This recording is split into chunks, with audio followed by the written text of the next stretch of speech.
When God created man, He created His crowning glory. The creation account in the Bible tells us so much about God. He allowed many facets of His character to be revealed through everything He made because He intended for someone to appreciate Him and to have the capability to respond to Him.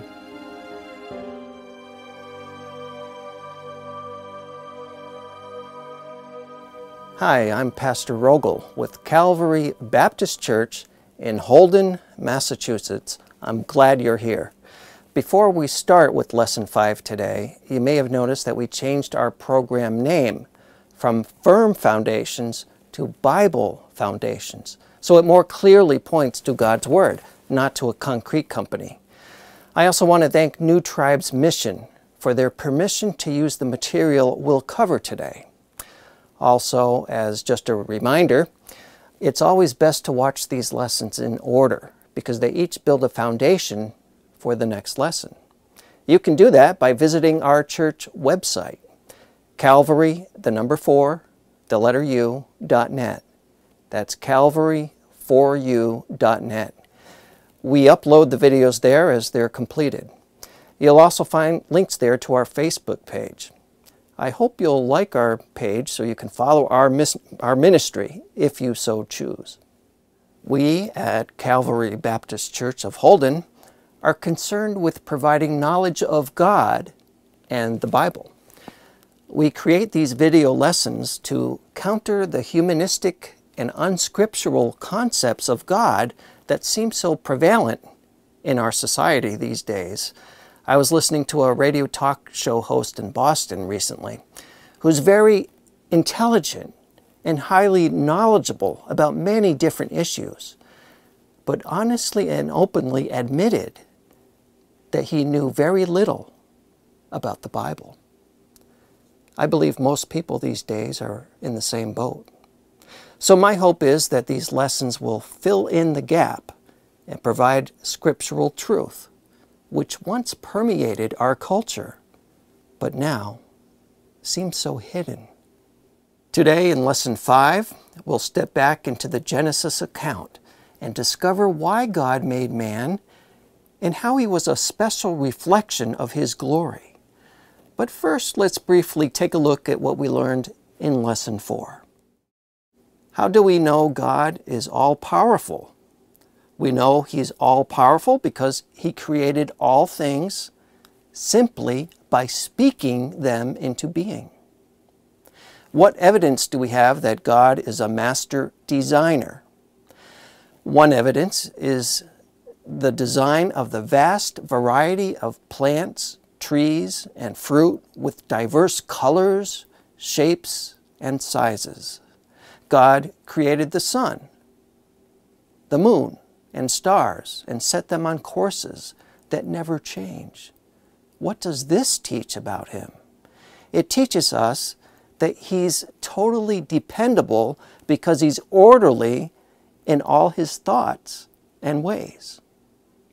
Why was God able to create all things perfect and good? He was able to do that because He's perfect and holy. God didn't need the things He created, so why did He create them? He created them to prepare the earth for the people He planned to make. Before God created the first man, He prepared everything people would ever need. Because of His careful preparation, we can see that God's characteristics include love and kindness. For thus saith the Lord that created the heavens, God Himself that formed the earth and made it. He hath established it. He created it not in vain. He formed it to be inhabited. I am the Lord, there is none else. Isaiah chapter 45, verse 18. My wife and I recently had this idea to buy some baby chickens.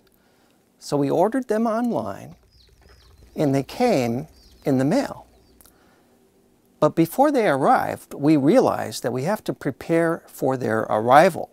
So we went out and bought some wood chips for the bottom of their bed, water and food dispensers, some baby chicken feed, and a heat lamp because they have to be kept real warm. Yeah. You're hungry? Okay.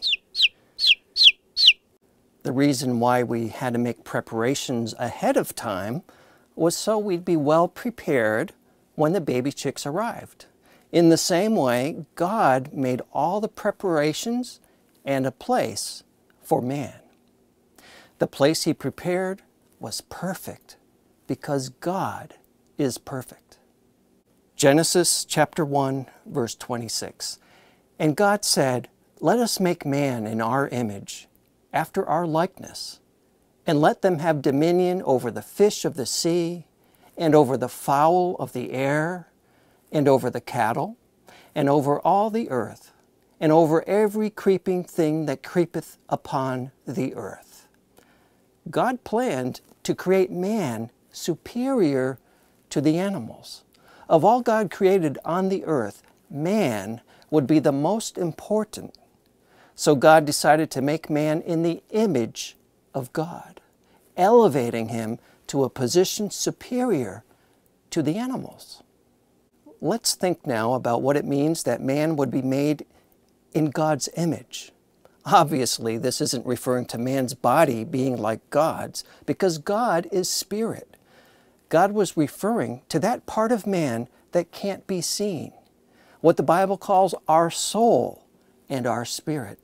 The soul and spirit of man were created in God's image, which sets man apart from the animal world. God planned to give man a mind so he could think and reason. God thinks and reasons, and He wanted man to be like Him in this way. With the mind, man would be able to understand what God wanted to communicate to him. But why did God want to communicate to him? God wanted to communicate to man so man could understand God's purposes and be able to respond intelligently to Him. Of course, people can never think and reason with the same perfect knowledge and wisdom that God has. And even the wisest man in this world is like a little child compared to God.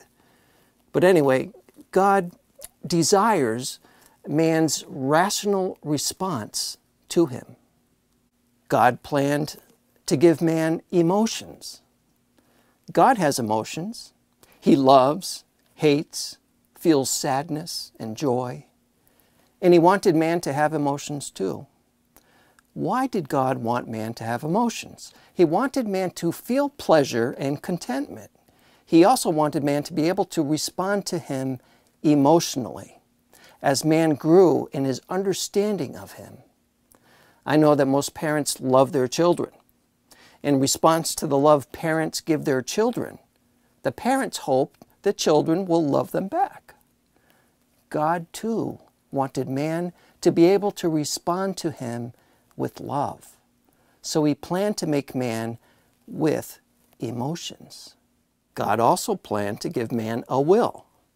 God has a will. He makes decisions and choices. We've already seen that God makes choices because when He created, He decided what each of His creations would be like. God planned for man to also be able to make choices of his own. This is significant because if we couldn't make choices, then we would be like an object controlled by someone else. We'd be like robots. When you get dressed every morning, do your clothes have any say in what you will wear? Do the contents of your refrigerator decide what you'll have for breakfast? Does your car choose the route you'll drive to work? Dumb questions, right? Inanimate objects have no ability to participate in the decisions you make. They're simply controlled by you. God could have made man without a will, and as a consequence, man would have been unable to make decisions for himself. Without the ability to make choices, man would have been forced to do everything God told him to do, like the objects we use and control every day. But God didn't make us like objects. He placed a very high value on us. He intended for us to understand that He is our wise and loving Creator. And then, on the basis of that knowledge, to be free to choose to love and obey Him. It's something like that with children. If they trust their parents, knowing that they are wise and kind, then it's a lot easier for children to choose to obey them. Let's summarize what it means that God planned for man to be created in the image of God. Man was to be given a mind that could understand what God wanted to communicate to him, the intelligence to think through what God said, the ability to learn about His character and be able to communicate with Him. Man was to be given emotions, so he'd be able to respond to God out of love for Him. Man was to be given a will, so he could choose to carry out God's will on earth, not as a robot, but as one who would listen to God, appreciate and love Him, and choose to obey Him. Man was created as a rational, moral, and spiritual being. That's what it means to be created in the image of God. God planned for the first man and woman to be managers of His creation on earth. And God said, "Let us make man in our image, after our likeness, and let them have dominion over the fish of the sea, and over the fowl of the air, and over the cattle, and over all the earth, and over every creeping thing that creepeth upon the earth." Genesis chapter 1, verse 26. Of all of God's creation, man would have a unique position. He was to be God's representative on earth. He was to be the caretaker of the earth, even with authority over the animals. He would be capable of carrying out his role because of having a mind, emotions, and a will. So God created man in His own image. In the image of God created He him. Male and female created He them. Genesis 1:27. God created the first man, and then on the same day He created the first woman. Later in Genesis 2, chapter 2, we'll read about how God went about creating the woman. We'll also read that God named the man Adam, which simply means man. And we'll see that Adam named his wife Eve. For now, let's focus on how God made the first man. Here we are on the timeline at the creation of Adam and Eve. God made Adam's body from the ground. When God created everything else, He simply spoke and they appeared. He formed all the animals by a command to the earth to produce them. But when God created the first man, He personally formed man's body from the earth. And the Lord God formed man of the dust of the ground and breathed into his nostrils the breath of life, and man became a living soul. Genesis 2:7. After God created Adam's body, he was still without life. Every part of him was perfectly formed, but he was lifeless. His soul and spirit, which give life to the body, were not yet created. To give Adam life, God breathed into Adam's body. When God did that, Adam became a living person. Only God can give life. He's the source of all life, and He gave life to Adam. Think about how much we depend upon electricity. A light bulb that is not screwed into a socket doesn't produce any light. Until the main switch is turned on, our homes don't receive any power. All kinds of businesses are completely dependent on the flow of electricity. When it's interrupted, much of what we've become accustomed to simply won't work. Without power to run them, very complex, useful machines are absolutely worthless to us. The power company is our source of electricity. In a similar way, God is our source of life. All things receive their life from God and are completely dependent on Him. God created only one man from the ground. Because of that, Adam was the ancestor of the entire human race. This could bring the question to your mind, why then are there so many different races of people in the world? Later in Genesis, we'll read about the origins of the different races. So God created man in His own image. In the image of God created He him. Male and female created He them. And God blessed them, and God said unto them, Be fruitful and multiply, and replenish the earth, and subdue it, and have dominion over the fish of the sea, and over the fowl of the air, and over every living thing that moveth upon the earth. Genesis chapter 1, verses 27 and 28. God made only one man and one woman. God commanded them to have children so that eventually, over time, the world would become populated. And God blessed them, and God said unto them, Be fruitful and multiply and replenish the earth and subdue it, and have dominion over the fish of the sea and over the fowl of the air and over every living thing that moveth upon the earth. And God said, Behold, I have given you every herb bearing seed, which is upon the face of all the earth, and every tree in the which is the fruit of the tree yielding seed. To you it shall be for meat, and to every beast of the earth, and to every fowl of the air, and to everything that creepeth upon the earth, wherein there is life. I have given every green herb for meat, and it was so. Genesis 1, 28 through 30.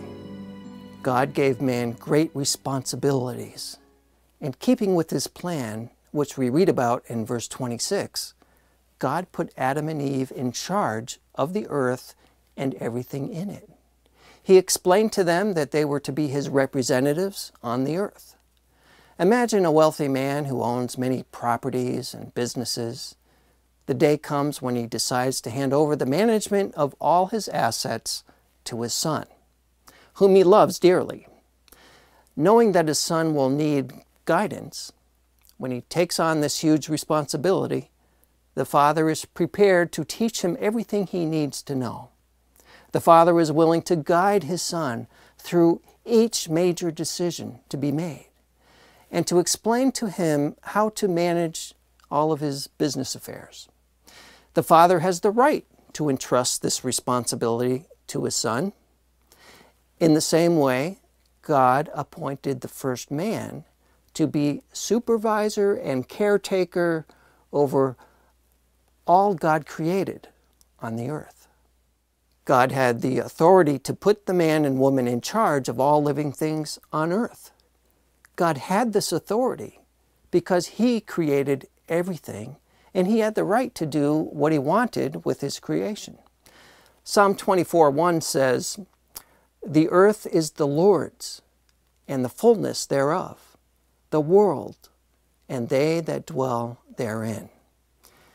Because God created and rightfully owns the earth, He could entrust it to whomever He pleased. God, the creator of all things, gave the earth to Adam and Eve. He had the authority to do this because He is supreme and sovereign. And God saw everything that He had made, and behold, it was very good. And the evening and the morning were the sixth day. Genesis 1:31. The reason why everything God made was very good is because God is perfect and good. Everything He made was perfect. In the beginning, the climate was perfect. No animal would harm man. There weren't any thorns or weeds to spoil the land. Everything was entirely without fault or flaw. If you're wondering why things are no longer perfect as they were when God created them, the answer will be covered in later lessons. God's angels, including their leader Lucifer, were watching when God prepared the earth and then made man. The angels sang together with joy, praising and worshiping God for His great power and wisdom, which were demonstrated as He created all things. What we've studied today is a powerful reminder of how awesome God is. He's not some impersonal force, and we're not the result of blind chance or evolution. God lovingly created man and made ready a marvelous environment in which to welcome Him. Here we are on the timeline. We'll pick up here at this point in the next lesson. There really was a lot packed into this lesson today. So if you want to watch it again, or if you missed any of the previous lessons, then you can find them on our church website, calvary4u.net. Please like our Facebook page too. The link for that is also on the website. Thanks for watching, and I'll look forward to teaching the next lesson, Lord willing, of course.